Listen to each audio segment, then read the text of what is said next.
در ارتباط قضیه‌ای که روزی گذشته و همچنان امروز در ساحه آتنجلوی ولسوالی ارگوی ولایت بدخشان واقع شد.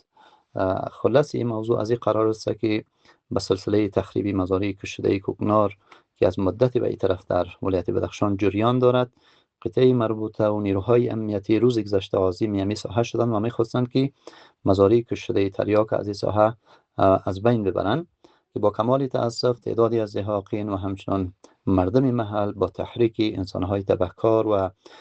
قاچاقبران مواد مخدر خواستن این برنامه را مختل بسازند و مانع تخریبی کشتارهای تریاک شوند. با کمال تأسف در اینجا یک زد و خورد صورت گرفته و در این اختشاش یک طفل یا نوجوان 13 الی 14 ساله جان خود از دست داده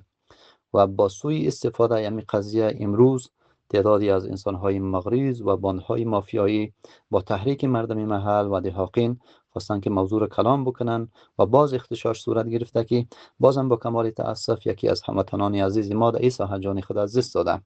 و برای مدتی هم بر یک ساعت دو ساعت هم شهرهای بین فیض‌آباد الی کشمن مسدود ساخته بودند که با در میانی علمای کرام متنفذین و همچنان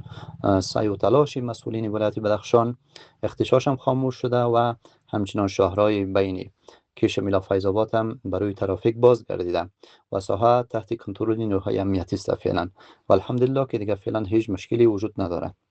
و همچنان نیروهای امنیتی متعهد هستند و تلاش دارند به خاطر